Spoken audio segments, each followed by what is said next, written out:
What's cracking, everybody? You're back with Mr. Berger, and tonight, before we jump into the main video, which is actually this really awesome P.E.K.K.A.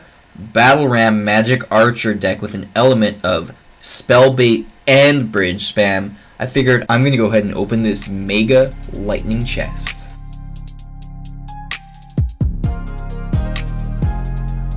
Alright, here it is, guys, the Mega Lightning Chest right there. Let's go ahead and click on that guy right there. Let's open up this bad boy, see what we get. 7,000 gold. That's a lot. That's a huge chunk of gold. 106 minions. Not bad. I actually like minions. I don't think I'll reroll that. I'll probably reroll the giant snowballs.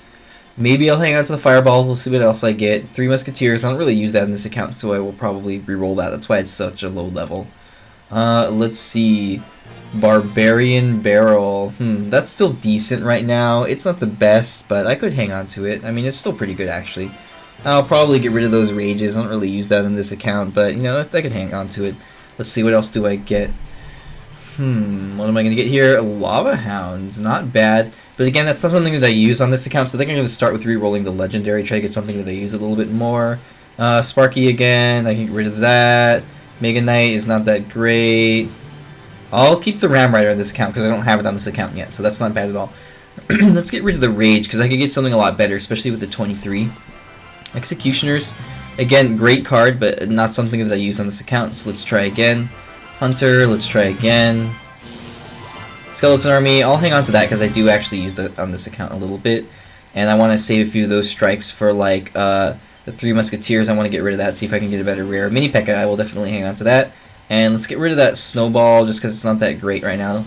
Regular Skeletons, not bad. They're actually still in a pretty good spot. So, not a terrible replacement considering that I only have one opportunity at that point to replace it. So there you go, guys. Mega Lightning Chest, I got about 7,000 gold, 106 minions, 500 some skeletons, 47 fireballs, 111 mini P.E.K.K.A s, 3 Barbarian Barrels, 23 Skeleton Armies, and I unlocked the Ram Rider. Alright, enough of that. Let's go ahead and jump on into tonight's main video. Alright guys, we have got a monster of a video coming your way tonight. I have so many replays that I did with this deck that I want to share with you guys. And, you know, it's going to be a long one, but I'm telling you it's worth it. This is a really awesome deck. It's a whole lot of fun to play. It's really powerful. This whole like archetype, this whole P.E.K.K.A, you know, control thing that's been going on here has been super strong and super prevalent in the meta. It's been just absolutely rampant for the past 2 metas. So I'm going to share with you a bunch of replays. You know, some were actually from the global tournament, and this was my last one. I think they got me up to about 10 wins, and that was as many wins as I managed to get in the global tournament with this deck, which, you know, it's not great, but for me personally, that's pretty good actually. That's the best that I've done in a global tournament yet. And, you know, it's pretty significant because, you know, that's pretty close to 12 wins, which, again, for me personally, that's pretty significant considering my history. Because I'm not, again, guys, as I say all the time, right, I'm not that great of a player. I just kind of like showcasing and explaining decks and strategies and stuff. So, you know, when you hit that milestone of like a personal record, it's a really nice feeling because, you know, the only person that you should really be in competition with is yourself. You know, if you're playing competitively, like for an esports team, of course that's a different story, but if you're just like me and you're playing the game for the fun of it because you love it, you should only be competing with yourself. So anyway, enough of that philosophical crud. Let's go ahead and get on to the strategy here. So P.E.K.K.A control, as I said, it's been so strong and so rampant for these past 2 metas. It's been up and down even before that. So I found this deck actually on Royale API as usual. You know, it's one of the websites that I use the most now because it allows you to just search, you know, decks that were used recently, and you can specify cards and, you know, see Grand Challenge winners and all that kind of thing, and it's very easy to navigate the interface. So I tend to use it for a lot of my meta decks, and, you know, it comes in handy for sure because it shows you what's popular, you know, down to the last few hours even. So one thing that you'll notice is I got the Magic Archer back in this deck. Now Magic Archer, he fell off the map for a bit for sure with that last, you know, nerf. They nerfed him into the ground when they reduced his initial attack speed, you know, really significantly. And I don't know, he was pretty solid. He was so fun to play, and he was pretty high skill cap. And I feel like he wasn't that great of a card. Like, he was awesome, but he wasn't needing of a nerf compared to a lot of other cards that were much more deserving of that nerf. or even other cards that they could have just used the tweak to go for a buff instead. You know, there's always a lot of cards that they could buff that are underplayed, you know, like Bomber or Bomb Tower or, you know, Clone and all that good stuff. So anyway, you know, look at what they did with Heal. Like, that was awesome. They could have done something like that. But regardless, that's what they decided to do, and the community raged really hard, and rightfully so, because he was a really fun card. A lot of the pros like using him because he's very high skill cap, like I said. And, you know, it's like, why would they do that to that card? They basically killed him, and they overdid it. So they brought him back, and now he's certainly viable again. So I'm really glad that he's back, because he provides you a really strong, excellent amount of support for these control type decks, especially behind a huge tank like that P.E.K.K.A. When you got the P.E.K.K.A. that just, you know, wails away and destroys any single targets with high HP or medium HP, and then you got the Magic Archer that is just sniping from a mile away, you know, just clearing out all the swarm units again, because that's what his weakness was when he got that nerf. He got really weak against swarm units, because every time he would kill one skeleton in the skeleton army with one hit, he would take, you know, 0.7 seconds longer than he used to, you know, reload and get his next arrow in and retarget into the next skeleton.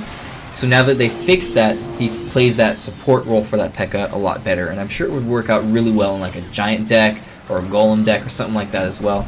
But it seems to work particularly well in P.E.K.K.A. decks. That's where I seem to find him the most, at least in this current meta and in the recent meta where he was popular before he got that nerf. So this deck is pretty great. If you want to use it on a ladder, make sure that you have the card levels, and we can talk about card replacements at the very end here, or, you know, further down in the strategy list before I get into the play-by-plays.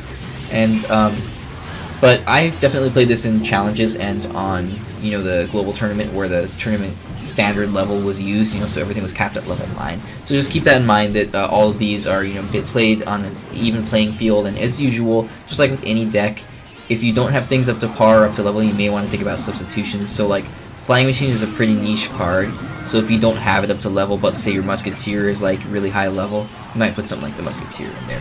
But again, I'll talk about viable card replacements a little bit later. Alright, so strategy-wise, this is definitely a control deck.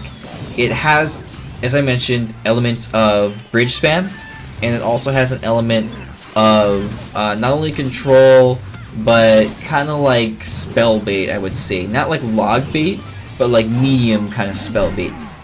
Primarily because you have that Magic Archer and you have that Flying Machine, two cards that are very susceptible and just kind of magnets for like fireballs and things like that. But let's talk about it being a control deck. So most of the time, you're going to be playing this deck kind of defensively, right? You're going to be waiting to see what they do, you're going to let their push go into the lane, and you're going to react accordingly. Now, don't get me wrong, you don't want to be leaking Elixir, you don't want to be wasting Elixir. If you want to hang tight early on and, you know, not make the first play and wait for them to do it, that's totally a viable play, and you can definitely do that, you know what I mean? But don't worry too much about leaking Elixir. I mean, don't early on is what I mean, but do worry about it once the game gets rolling, because you don't want to waste that Elixir. You want to take advantage of playing defense and then allowing those positive Elixir trades and that, you know, a successful defense to turn itself into a very successful and powerful counter push. Oh man, did you guys catch that Magic Archer value at the end there? It was great talking about the Magic Archer earlier, and he was able to snipe and chip away at that tower at the very end and bring it low enough to finish it off. But anyway, talking again about defense and, you know, the defensive playstyle of this deck, let's talk about each card and kind of what their role is in this deck, or each set of cards maybe. So let's start with that P.E.K.K.A, because she's just the major powerhouse, the kind of theme behind this deck. Whenever you've got like a super heavy card, something that's like maybe 6 or 7 or more Elixir, it almost always, like, to a certain extent, it kind of defines that deck. Because for the most part, you're going to be playing around that card. So think about it. Golem, right? 8 Elixir. You're playing a Golem beatdown deck. Like, yeah, I know there's like Golem cycle decks, but they're kind of gimmicky, jokey decks. And yeah, sure, they work, but they're not really that great, and it's still kind of a beatdown deck. So, ooh, that was an interesting interaction with that bandit there. Anyway, if you're playing like a giant deck, or, you know, it's probably going to be a beatdown deck. Well, that's not really too great of an example. But let's say like Lava Hound, you know it's going to be like a Lava Hound control or a Lava Loon deck, right? These heavier cards, you know, P.E.K.K.A, it kind of revolves around that. There are P.E.K.K.A beatdown decks, but they're not that great. They haven't been for a long time. So when you have a P.E.K.K.A deck, it's almost always going to be some sort of a control deck, or a kind of like control counter push deck, a defensive deck. So That being said, let's start with the P.E.K.K.A. P.E.K.K.A is generally going to be used for defense. So you can use it aggressively, especially in double elixir, or if you've got like some support coming down the lane that you've used on defense. Like, let's say that you've used your bandit, or better example, let's say that you've used your flying machine or your magic archer on defense, and they're staying alive, and you want to make use of them, and you got a lot of elixir, and you know that your opponent's weak on elixir. You can actually maybe put like a P.E.K.K.A all the way up at the bridge, and then support that magic archer or that flying machine. You know, make sure that it has a tank in front of it, and take advantage of that 4 elixir that you invested into that, you know, sniper support troop there, and try to, you know, mount a successful counter push. But generally, you're not going to be doing it kind of aggressively until double elixir, and you're not going to be playing it like a beatdown. Like I said, you're generally going to be using her on defense, like I did just right there. Notice that I used her to take care of the 2 musketeers, and she's absolutely obliterated the 2 musketeers, so that's 6 elixir value already right there. Which, you know, she's 7 elixir, and then she finishes off the giant, so that makes it, you know, like a really good trade. Giant did get some chip damage there, so not hugely, you know, beneficial to me, because you have to get take into account all the damage that the giant got into the tower. But either way, you just see the power of the P.E.K.K.A and how she plays that defensive role, and then, you know, if she lives, you know, and she's not beat down by all their support or whatever, then she provides this really deadly counter push. And your opponent has to absolutely answer her. And she's pretty easy to answer, but they absolutely must, because if they don't, she will just obliterate that tower. Alright guys, this particular match is against a Royal Giant, I believe. Yeah, and I'm going to be doing a video on this one pretty soon, too. I think a similar deck to this, not the same one. But anyway, let's see how this P.E.K.K.A deck does against Royal Giant. Now keep in mind, P.E.K.K.A naturally counters things like Royal Giant because she's a really heavy hitting unit. And she destroys things with like high HP, you know, like a Golem or a Royal Giant that your opponent, you know, normally is going to be investing a lot of elixir into countering, or into you know, putting down, right? So it's naturally going to be pretty good against this Royal Giant deck, but let's see how it plays out either way. Alright, so that's kind of the role of the P.E.K.K.A. You know, she's your big powerhouse defensive unit. You have a lot of other things to defend as well that are cheaper, and use them situationally, and then of course you got your spells. You got Log for Skeleton Army, for example. But generally P.E.K.K.A is like, you know, the main source of defense, and then a lot of your other cards are going to be supporting her and playing that kind of, you know, behind the tank role, whereas P.E.K.K.A is your tank on the offensive counter push. Okay, what should we talk about next? Well, I mentioned that, you know, there was an element of spell bait. And so let's talk about these 2 cards, the Magic Archer and the Flying Machine. Now both of these cards kind of go hand in hand. They are very similar, and they both provide you an element of spell bait. Now there's a lot of different kinds of spell bait, and this particular one in this deck is definitely like a mid-range spell bait. And when I say mid-range, think of, you know, the elixir cost of all the spells. You got the cheap spells that cost only 2 elixir, which are, you know, Giant Snowball, and then the traditional Zap and Log, and then you got the Barbarian Barrel 2. And then you got, of course, Arrows, which kind of falls right in the middle. Arrows is kind of a medium, kind of a cheap spell. And then you got your medium spells, which are the Poison and the Fireball. And both of those cost 4 elixir. And then, of course, you got your heavy spells, the Lightning and the Rocket, which cost 6 elixir. And I'm talking about direct damage spells, not including things like Goblin Barrels or Heals or things like that, right? So if those are the only spells that we're talking about, then that's basically what we have. You can separate it into those, you know, 3 basic categories, with Arrows kind of somewhere in the middle there. So this particular deck, when I talk about spell bait, it's excuse me, it's a bait of medium spells. You're trying to bait out their Fireball or like their Poison. Now don't get me wrong, you can totally bait out like their heavy spell, you know, like their Lightning, or look at that whiff, by the way, on his Fireball there. He missed my Magic Archer, or their Rocket. But generally, a lot of decks run these mid-range spells, and that's kind of the element of spell bait that you have here. Because, as you saw there, he's always using that Fireball on, like, my Magic Archer. He missed that particular one, but that's what he was going for. He's trying to get the Tower and my Magic Archer. So he'll almost always be using it on the Magic Archer or the Flying Machine, one or the other. So you really want to keep that in mind. When they've used their medium spell or even their heavy spell on one of them, then you can take advantage of trying to place down the other a lot more safely and a lot more successfully without fear of it being, you know, destroyed by that Fireball. Alright guys, this is a pretty fun matchup here. This is against a Lava Loon deck that looks like it's running Lightning as well. pretty interesting matchup because I don't have as many air counters as some other decks. You know, the P.E.K.K.A doesn't attack air. Battle Ram is useless against air.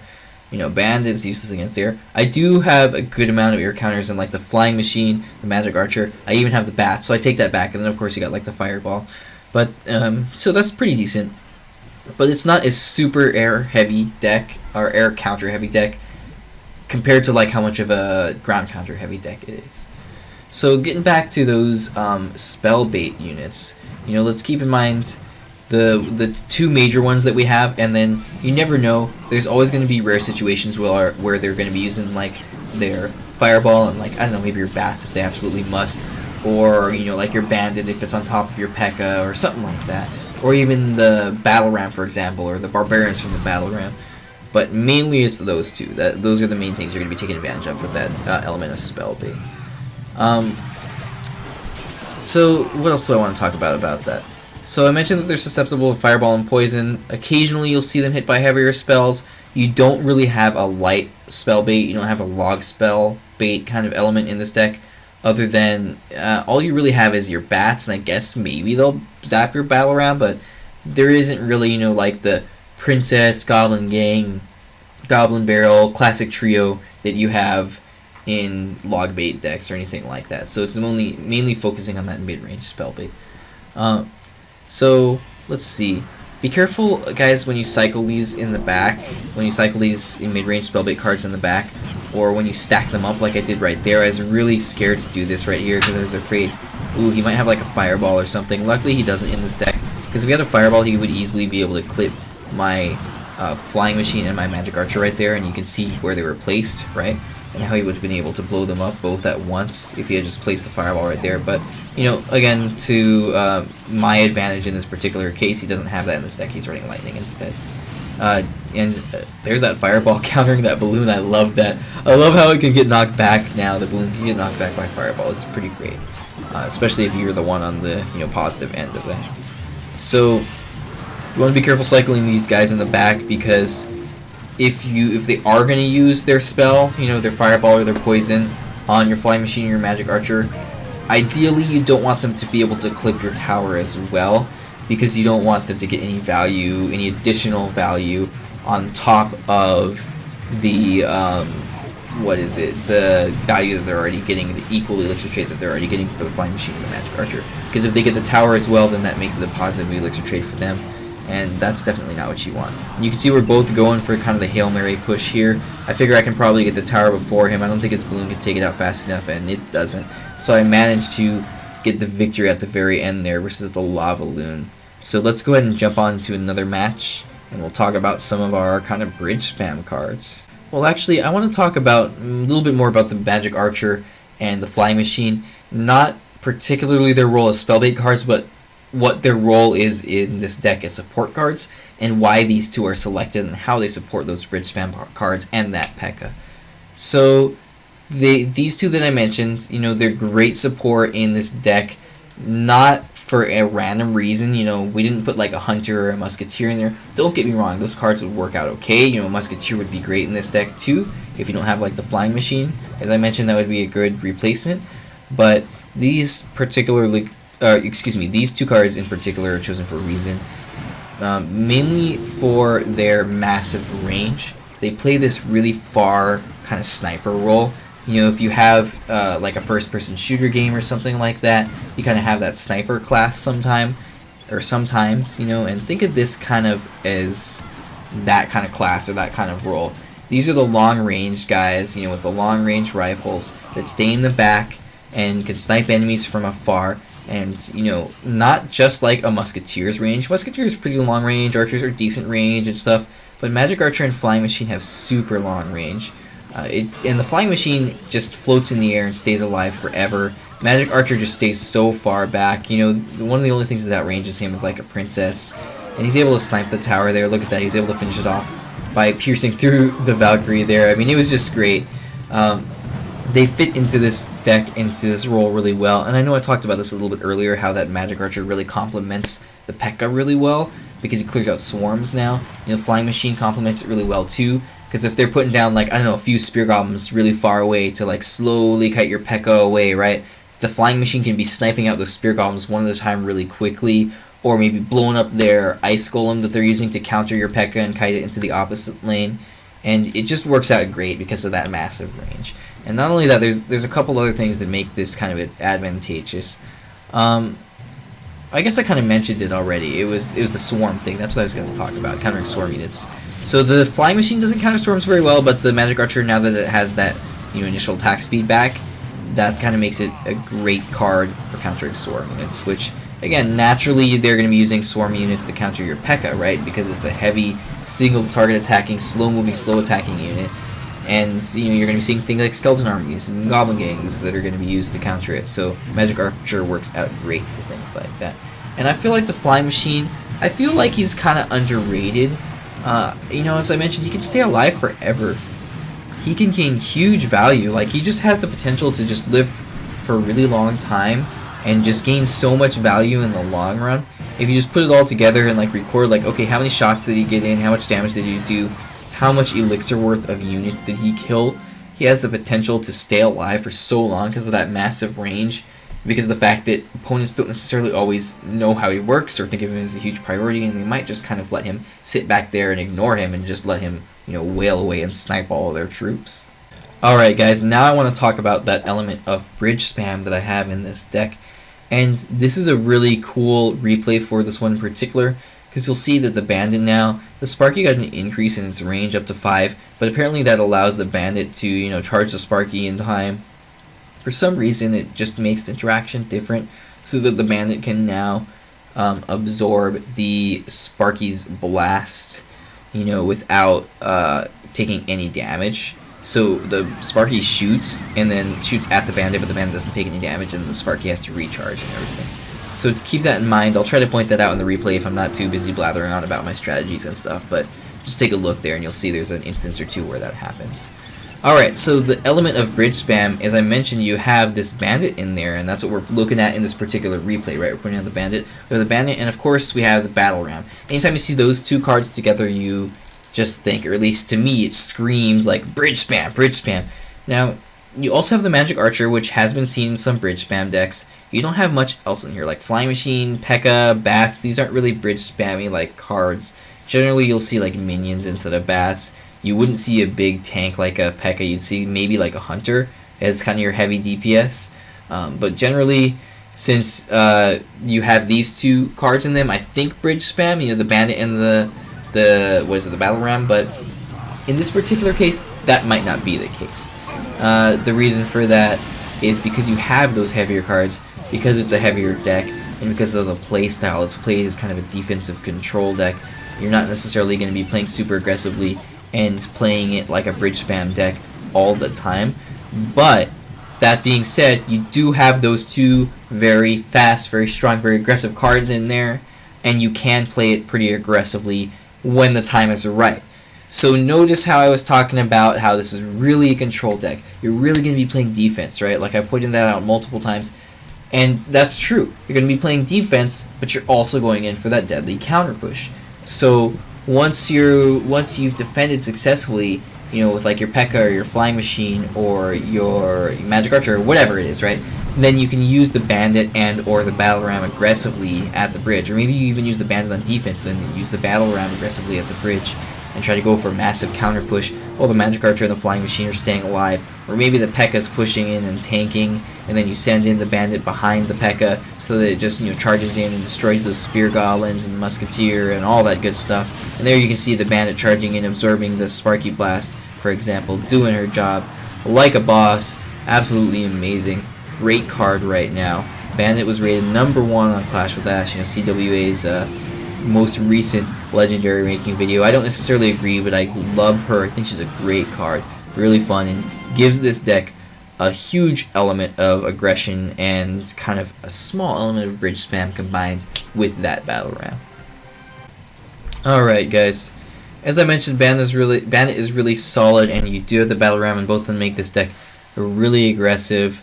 And again, keep in mind, Bandit not only is used for aggressive offensive pushes, she can also be used on defense. She's great to counter things like wizards. She's not great against witches because the skeletons are going to spawn and interrupt her, but she's great against musketeers, wizards, things like that. maybe even like archers, cheaper support units like that. If you have a ranged support unit alive, if you have the magic archer or the flying machine alive and you don't want to put down the P.E.K.K.A. and it's early on, that's kind of the playstyle of this deck. You can put the bandit or the or the battle ram in front of the flying machine or the magic archer and kind of go for like a single push, single counter push once those things have successfully defended, and try to chip away at the tower without committing too much elixir, because that's only an additional 3 or 4 elixir depending on which one you use. And you can generally take advantage of that flying machine or that magic archer. Don't let it just run into its death and maybe get one swing off or let them counter it immediately. You can provide a little bit of threat and potentially connect to the tower. Like I did right there. The magic archer stayed alive, battle ram goes in, and he doesn't react in time, and the battle ram connects, and the magic archer is supporting and takes out the rascal girl behind the rascal boy and almost gets the second rascal girl there. Like, it just works out really well, that kind of synergy and that combination of it. So again, you can afford to be a little bit more aggressive and double elixir, and you can use things like the bandit. As I mentioned, bandit is good at sniping things for your P.E.K.K.A. as well, so you can use like the P.E.K.K.A. at the bridge and then the bandit behind her, and then she'll charge away and take out the musketeer or whatever, spear goblins or whatever they're using to cut your P.E.K.K.A. away. You got the flying machine also sniping away at them, so that's when you can be a little bit more aggressive. You want to still play defense and try to get positive elixir trades and gain, elixir and board control, but you can afford to be a little bit more aggressive, especially if you're in like a dire situation. You might want to try to catch them off guard. Ooh, I missed that log there. That was terrible. But anyway, you might be able to catch them off guard by being a little bit more aggressive when it then runs into double elixir time and doing things like I did there, putting the battle ram and the bandit at the bridge, supporting that magic archer, trying to connect to the tower there, so on and so forth. Once you have a P.E.K.K.A. down, you want to try to defend, to support it. So not only can you support it again with the flying machine or the magic archer, you can also support it. I've hardly talked about the bats. You could put bats behind. I don't know how I feel about bats in this deck. That's kind of just a filler spot for me. There's no real major reason why we need bats. Maybe you could do skeletons, but I like bats personally versus skeletons. It's like a cycle card. But you could put the bats as kind of support for your P.E.K.K.A. once the tower's locked onto them. You can also put, when you're aggressive units, you could put the battle ram or the bandit behind the P.E.K.K.A. to support it. And you don't really want to let the P.E.K.K.A. run it alone, because that's 7 elixir invested into the P.E.K.K.A. And if they counter that P.E.K.K.A., it's really easy for them to do it with just a little bit of elixir, with just like a single ice golem and a couple spear goblins, or even just like the 2 elixir spear goblins can basically completely shut down a P.E.K.K.A. if you don't support it. So you want to make sure that you almost always support the P.E.K.K.A. unless you have some reason not to. With one of your many cards that you have, pretty much any of your support cards you can use potentially to support that P.E.K.K.A. and get some value with it. Don't let it just run in and die and waste that 7 elixir for practically nothing. Alright guys, let's talk about the light and the medium spell in this deck. It's basically the typical 2 that you would have in this deck. I have the log and the fireball. You could replace them with a lot of different options, but generally these are just kind of the classic ones. The log and the fireball can kill a witch, and of course they always kill like the wizard, they kill the musketeer. If you've got 2 of the 3 musketeers or all 3 lined up together, then you can kill them all with the fireball and the log combo. So it's a classic combo, works out really well, safe for a lot of decks. Alright guys, next we have opening moves, and then we got some card replacements, and then I think we will watch a few play-by-play replays and we'll wrap it up.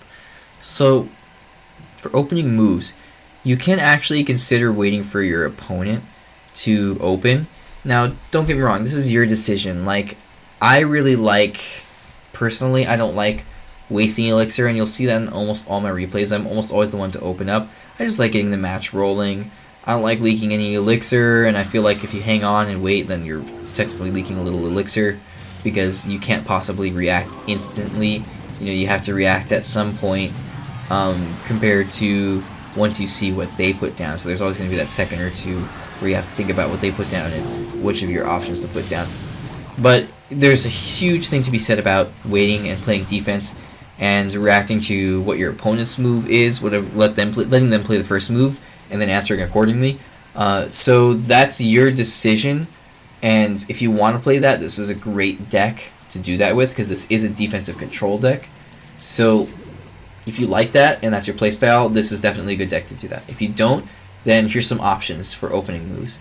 I like to cycle the maybe the Bandit or the Magic Archer or the Flying Machine or the Bats. Those are the 4 kind of, you know, supporty cards that you can use safely to cycle, generally in the back. Now, you do want to be careful when you're cycling the Magic Archer or the Flying Machine in the back, because keep in mind, guys, you know, these things can be clipped with the Fireball easily, or excuse me, they can be destroyed by like the Fireball, the Poison, and when I say clip, I'm thinking like they can clip the tower with it as well. So you don't want to be cycling them in the back and allowing them a free, basically, Fireball run into your tower. And I say free because it's a 4-for-4 trade with the Flying Machine or the Magic Archer, so it's essentially like they didn't spend any elixir, if you think about it that way, and they're getting damage on your tower for basically nothing. So keep that in mind. If you want to use like the Bandit or the Battle Ram at the bridge aggressively as an opener, you totally can. Maybe even support it with a log, but that's a little bit of a little extra elixir. You know, Battle Ram is already 4 elixir, and the log's another 2, so that's like 6 elixir right there. So maybe not the best move, but it is an option if you like that aggressive playstyle and you want to open up early on. I wouldn't recommend opening with P.E.K.K.A because, again, you're almost always going to be using her defensively, and using her based on what your opponent puts down, you're going to be using her to counter it. And you'll see that, like in this deck, I let him use P.E.K.K.A, and then I'll use mine to defend. You know what I mean? To counter his P.E.K.K.A even, because it has the support of the Princess Tower. Alright, so what else did I want to talk about with this for opening moves? I think that's pretty much it. Yeah, I mentioned everything. You could use the Battle Ram or the Bandit at the bridge aggressively, or you can wait to see what they play. So let's talk about card replacements real quick, and then we're going to jump into some play-by-plays. So, card replacements. Well, let's do that in one more replay here. Alright guys, check out this comeback here, and I'll jump into a play-by-play if I have time on this one, and one more. But let's do card replacements really quickly. So for the P.E.K.K.A, you could replace it maybe with like a Mega Knight, or like another heavy defensive card that provides offensive counter push threat. So like maybe a Mega Knight or like a mini P.E.K.K.A, anything that plays that role of, you know, being a really heavy hitter, something that destroys things easily. You know, Mega Knight's a little bit different because it doesn't hit single targets hard, but it counters swarms really well. So maybe not the best choice. Maybe something like a mini P.E.K.K.A or something like that would be another awesome replacement. But something that is heavy hitting and provides a lot of counter push threats.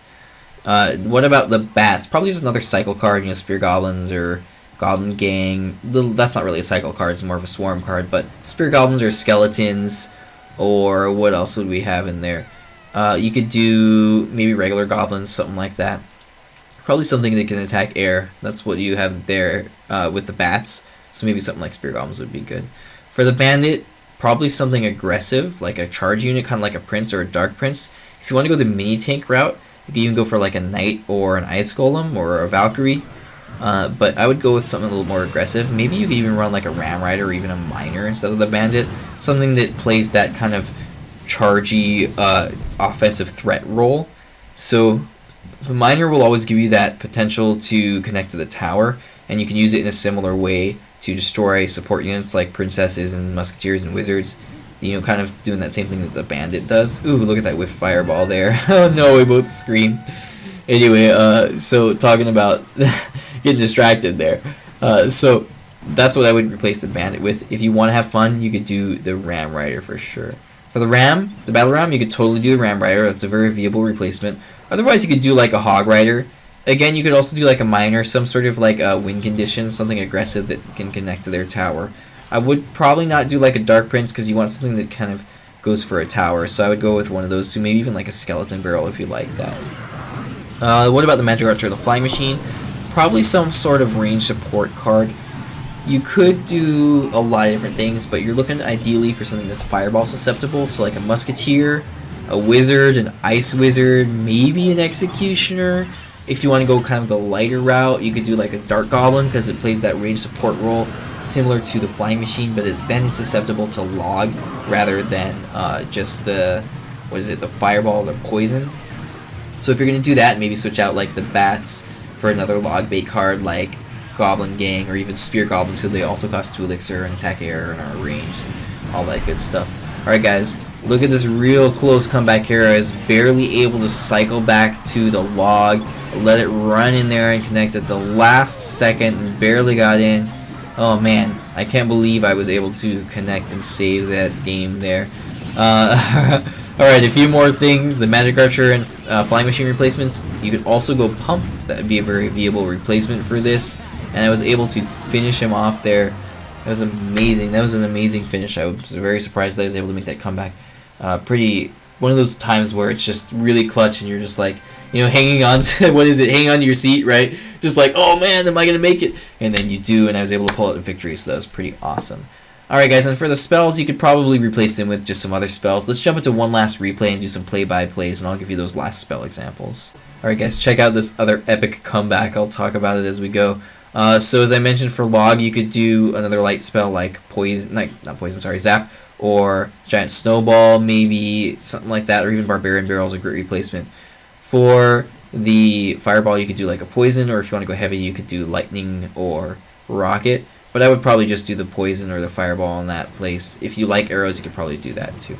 Alright guys, so this is going to be more of a play-by-play. You can see that I'm using the the Flying Machine there on defense to try to counter that Baby Dragon. I have to put something down to counter that P.E.K.K.A. Excuse me, I cannot talk right now. Counter that Bandit with my P.E.K.K.A. I leak a little bit of elixir there, which is rare of me, so I'm glad that I'm watching this replay.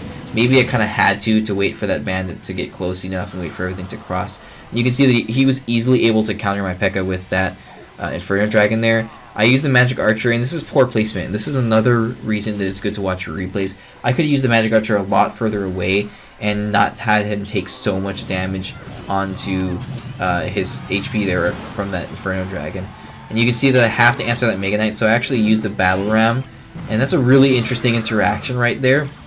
Because the Battle Ram actually, if you'll notice, it didn't take any damage there. The Mega Knight leapt at it, but the Battle Ram was able to run quick enough that the Mega Knight didn't do any damage to it.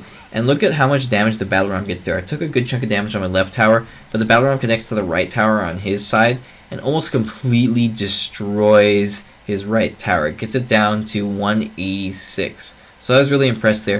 And you can see that I'm almost always using that P.E.K.K.A. on defense there. Whenever he puts down his Bandit, I have the P.E.K.K.A. right there to answer it.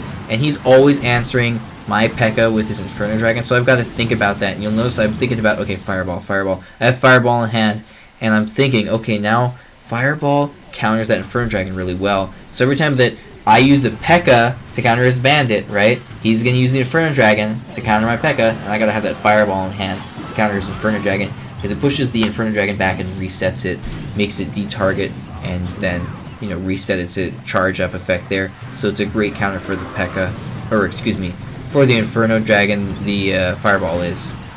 And I kind of don't have anything there to counter that Bandit. If I had skeletons, it would have charged them, but instead I have bats. But either way, the bats get some chip damage off onto that Bandit there and are enough to finish it off, and he zaps them. So I've got both of his towers really low here, and I'm wondering, okay, am I going to have enough to pull it together, or is he going to be able to finish off my right tower here? I know that I can always just Fireball his right tower, but I need to get enough damage onto the left tower as well to take this game. And it's looking pretty good for me at this point. I've got 802 health. I accidentally used that Fireball there in the wrong spot, and I mess up, and I think, oh, dude, I'm doomed for sure. The Hog Rider leaps the river, and the Bandit actually charges over to that right Princess Tower because the Hog Rider leapt the river and got out of her range. He kind of messed that up with the Hog Rider a little bit. I don't know.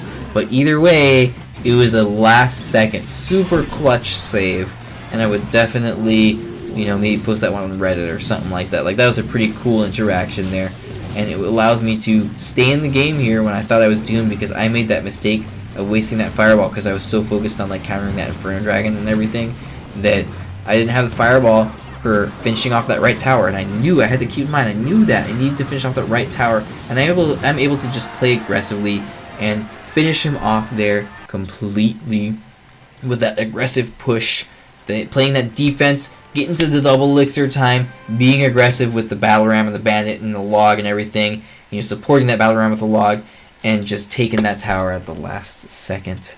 Alright guys, I hope that you enjoyed tonight's video. I know it was really long. I appreciate all the support. If you have made it this long, you rock. I appreciate you watching all this time, because that watch time really helps my channel to grow. Thanks so much for watching, guys, and have a good night.